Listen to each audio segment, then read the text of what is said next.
Welcome back to another episode of the Breakneck podcast. This is our weekly podcast that we do. Ian and I'm Matt. We're both founders of early stage AI companies. We are speaking about our experiences dealing with this very fast changing landscape.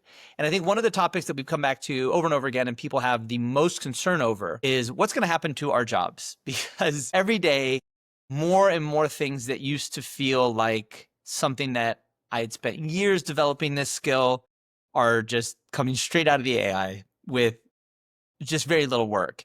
And so a lot of our jobs are going to be going away. I say our jobs. We have multiple jobs. So what are the ones that are going to remain and where should we be focusing our attention to become more resilient to this change or to stay relevant? And so Ian, you have a thesis here. Lay it out. I do. And you put it really well, Matt. Part of our jobs as founders is to put framing in place and modeling for the future. To tie another thread in, we've been talking about creativity a lot over the last couple of weeks and trying to understand how that fits in the world going forward. And it's my working assumption and observed experience so far that LLMs and AI are not creative. And by that, I mean they're not able to create new, novel things. And so that's been kind of a lead in for that bigger question for me as individuals, what skills and jobs will we need, but also as businesses, what opportunities will lie out there. And it is my thesis that we are headed to an age of craftsmanship. And let's put some definitions out there first to kind of understand what I mean by that. Let's say we have workmanship and we have craftsmanship, right? Workmanship is really kind of the focus on the excellence around a process, doing a consistent process again and again and again and getting the same result. Craftsmanship is slightly different. Craftsmanship is a focus on the excellence in delivering a product, a service, a something that a customer actually wants, right? You can pick a bunch of different brands, pick your favorite brand, but typically your favorite brand has some element of craftsmanship around it. And what I mean by that is they've focused on the detail, right? There's a sense of care. Johnny Ive talks about this, experiencing a product, and you can sense that there is care in this product. And so products or brands that appeal to you are typically ones that have craftsmanship that you care about. And I'll give you an example of one that I care about. The original mini vehicle, the original mini little car, right? Fun little thing, millions and millions and millions of them sold. You might look at it and go, well, there's not a lot of craftsmanship in it. It's not even that sophisticated. But when it was launched, it was really sophisticated. And the craftsmanship that went into it is, not to get too nerdy about it, but they were able to combine the engine and transmission in this really small package, stick it in the front of the vehicle, the suspension, they had a unique suspension about it, drove cost down, drove size down, and I wrote down somewhere, they've sold $212 billion worth of these little minis over the last 40, 50 years, right? There was real craftsmanship in there, right? That appeals to me. You might be a Rolex wearer, right? And there's sort of craftsmanship in there. So we can talk some more about it, but I think we've got some good definitions in there. Why is it? Go on. What strikes me is that, the move to much smaller cars in the 60s and 70s was a big technological change. And like you said, Mini helped their consumers navigate that change to having less expense on fuel and things like that. And it was a big hit. Same thing with the Volkswagen had a real renaissance in the 60s and 70s, I think for similar reasons that people needed smaller vehicles. I think right now you talk about care, and care is a way of establishing network of meaning. It's saying, this is what I care about. This is my concern and projection of what the future is going to be like. And then it's a navigation method where instead of following a compass, you're following this kind of notion of how things are connected and how you care about them. And that was really well defined, I think, in business for the last 15, 20 years. There was the internet came and everyone's like, is the internet going to be a thing? And then they said no in 2000 and they shut it off. But then of course the internet was massively disruptive to business. And so since maybe the last 20 years, just this steadily growing, helping people adapt to running their business on the internet. And I think now there's a similar change, which is AI is obviously going to change everything. There might be a crash, there might be a setback, or we might just move into an era. But what's happening is all of the old business processes that we've developed over the last 20 years, and that includes consumer as well. I'm obviously B2B focused, but all of those things that have happened over the last 20 years are of course going to be nonsense now. And care is our way of navigating that. And I'm just kind of getting to your point, connecting back to what we've talked about, over the last few months. But craftsmanship is a way of showing people your care and getting them on board with your way of navigating through the world. It's not just does it work, it's your commitment to what does success or working even look like? What is the definition of a product working is now up for grabs because, all of the things that we looked at maybe 10 years ago, how often is the API up or your response time? Does it meet my RFP? That's out the window. So it's like, I think it's not just, did make the bevel really cool or, things like that. Well, It's demonstrating to people that you're worth paying attention to and get on board with this new way of doing things. So the product might change every month going yeah, forward. well, yeah, 100%. And here's why it's protected, I think, because there's novel, right? There's the new, and that can come from permutations and combinations, just putting things together, and you're like, oh, that's better, right? That's a way of getting to something novel and new. But there's also an element, you kind of touched on it. There's taste. We as consumers are terrible about defining new products, just telling people what we want.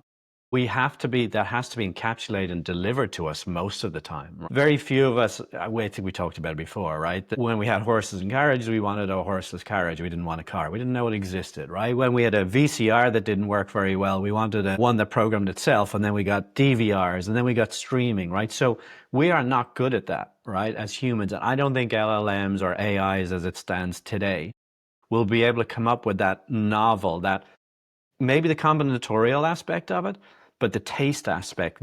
Like the one that always gets me is Instagram. Like Instagram has been a huge hit and I'm a user, but when it first came out, I was like, what is this? There's no use for this. I see no value in it. And here I am now. I had to ban myself from Instagram because I use it too much, right? So I don't post, I don't follow, you're just a lurker. I lurk. The combinatorial aspect of AI is super important. There's going to be so many more ways for things to exist. And I think there's just been this feeling like, oh, there's the right way. Johnny Ive, right? Like built his brand around the minimalism of the iPhone, which is of course an aesthetic anchor point, right? You could see the Johnny Ive style both at Apple and then actually he was kind of responsible for the skeuomorphic apps. And we've gone minimalistic on the app icons as well. But like that minimalistic style became a focal point for the last 15 years of technology. Your phones all look the same. They're all super minimalistic, single pane of glass.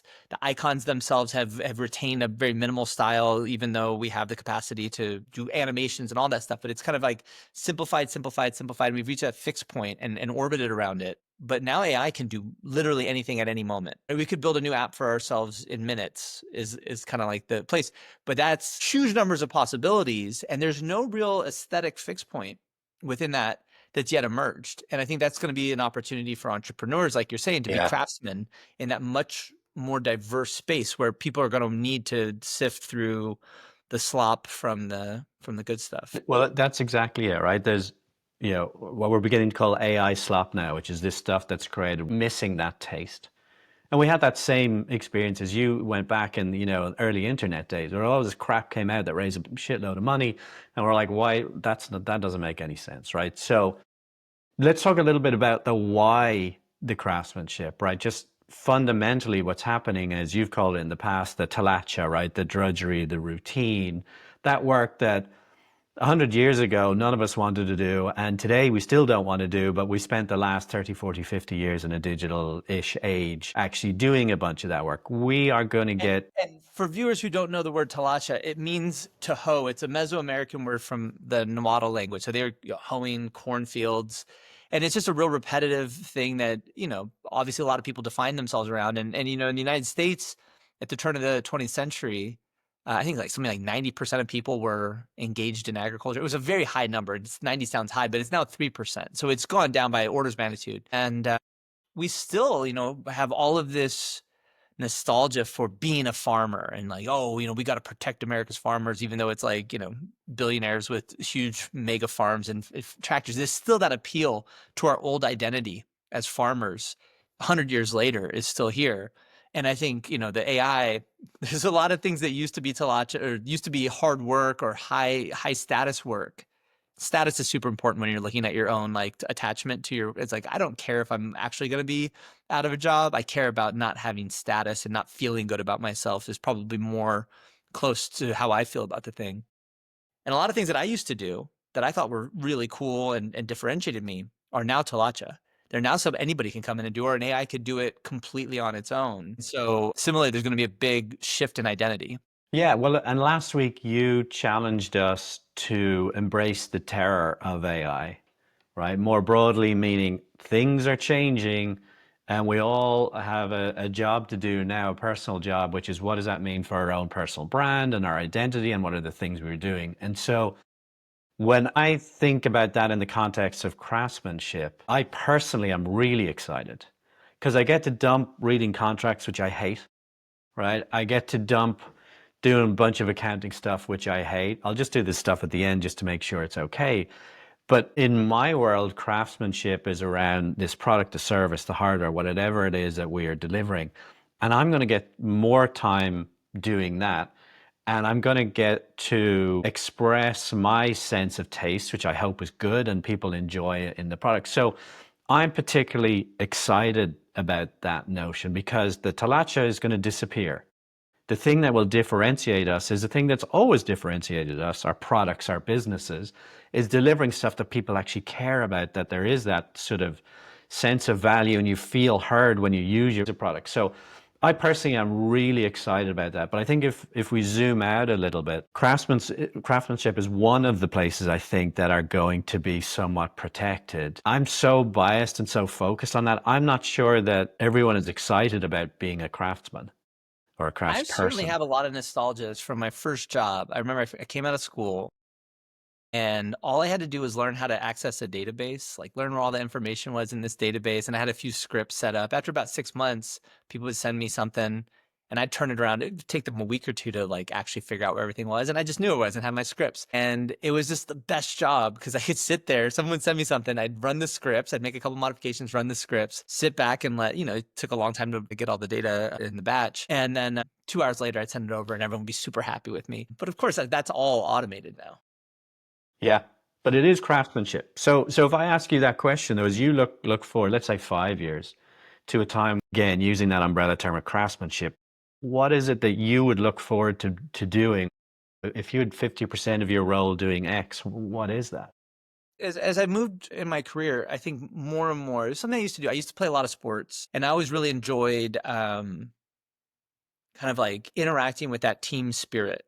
Just defining goals and getting people excited about them. I think everybody views their job so single-mindedly and we have so much less community than we've had. And if we can, we had an episode about terror last week. Why? Because everybody's feeling it and we need to like start to articulate how we feel. And I think our jobs are going to be helping lead people through a terrifying experience. And I'm not saying because you're not terrified or you know what's going to happen, but cultivating those aspects of yourself, have a lot of fortitude as a resiliency is one of the things I think. And you do that by doing hard things yourselves, taking your lumps. If everyone around you is terrified, that's a gigantic opportunity. Obviously, you don't want to create terror. People have done it for, Machiavelli, but like if people are afraid around you, the natural response is to cultivate your own resiliency and fortitude in the face of that fear.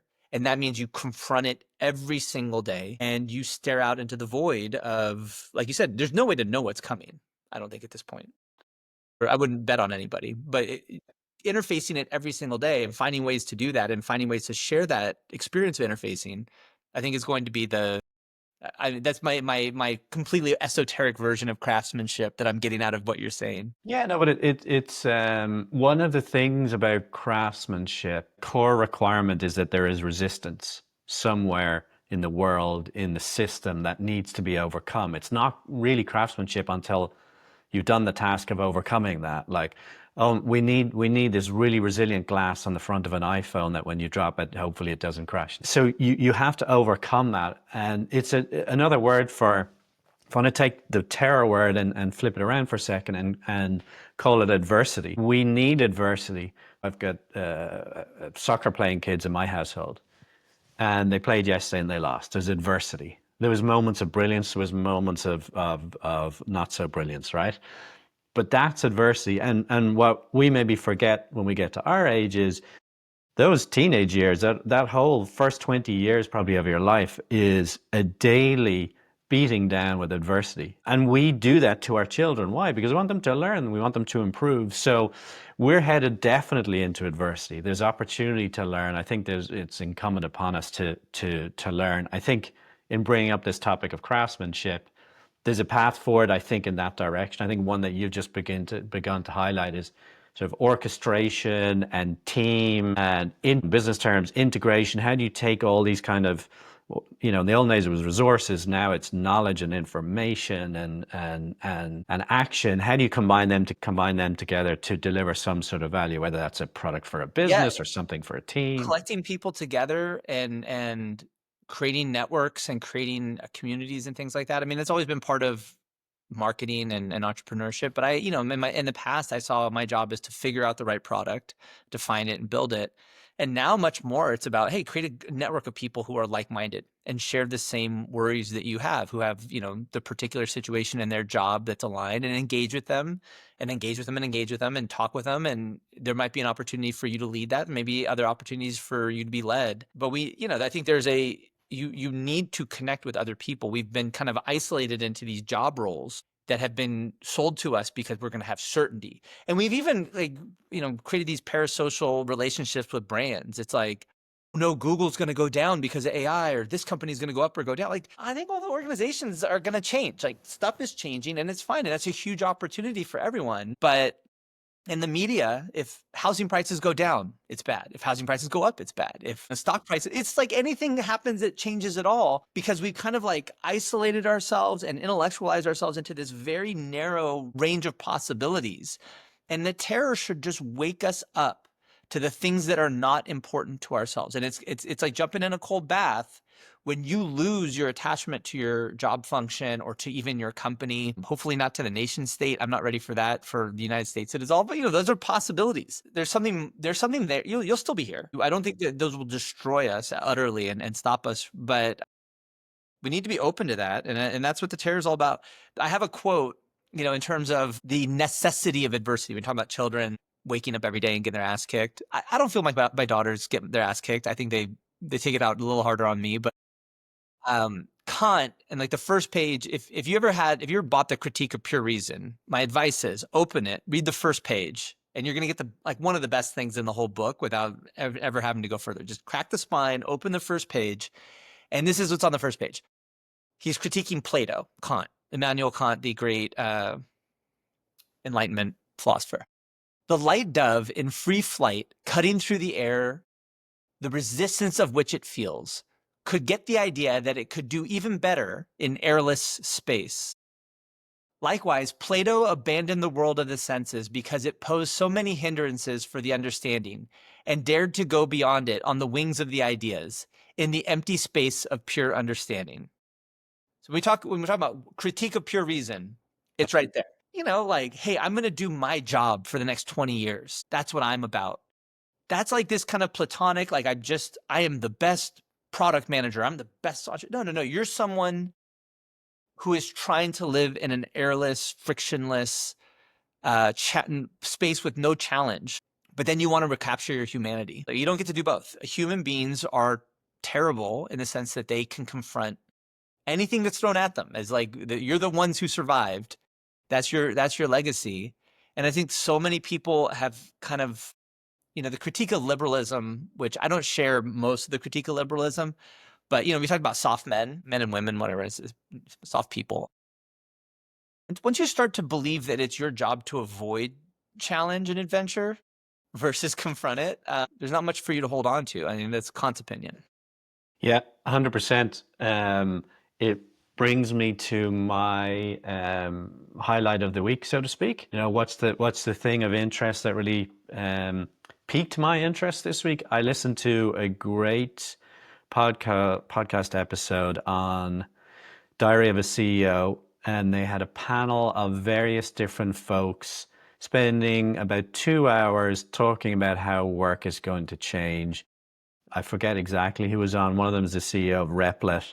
Really, really good, interesting, deep dive conversation, about 2.5 hours long. So I'll drop it in the show notes for next week. But that was the thing that really got my thoughts going. Really, your quote there really dovetails into it. So if people want more of that, Dovetails, nice. check out the episode. And what about you, Matt? Anything interesting grab your Anything, attention? I've been focused a lot on code software development. Obviously, we develop software ourselves, and then we help. So we're an agentic project manager for a lot of our customers, and so we're helping them manage software development projects that are increasingly using AI to go faster. And one of the big things we've been telling people is like, look, you could go like 10 times faster, and we've seen that. I think the number this week, if I had to like pick where the dial is aggressively adopting AI-driven software development practices can make you go 8x faster. That's the number I'm using. 8x. 8x easily, yes. The client just told me, I've been hearing like various numbers, like 10x faster, 6x faster, but the client came to me and said, this would have taken us 2 months. We finished it in a week. And so, I'm seeing software development. When it takes 2 months, that's you close the deal, then you develop the software. When it takes you a week, software can be part of your sales process. You develop the software for your client as part of the ability to get a second meeting. And I think that's happening is like things that used to be, okay, they got to pay us before we do it. Well, let's build the product for them, show it to them, build a relationship, and then become an ongoing part of the relationship is becoming a big piece. I also see companies that are still going at 1x speed, making a lot of money. And I would advise all of them to quickly sell their businesses or quickly adopt a practice where you could develop at 8x speed. But we're within 6 months of just a complete washout of any company that doesn't adopt this. I think that all the tools are there. It's not like, oh, this could happen. It's like, no, if you're really aggressive about going fast, the tools are all there. Yeah. Yeah, That's why 100%. I love that notion of, how did you say it? Kind of the product as part of the sales process. Yeah, if you say like, hey, I'm going to meet you next week and we're going to have a working version of your product, that's a differentiator. Like one of our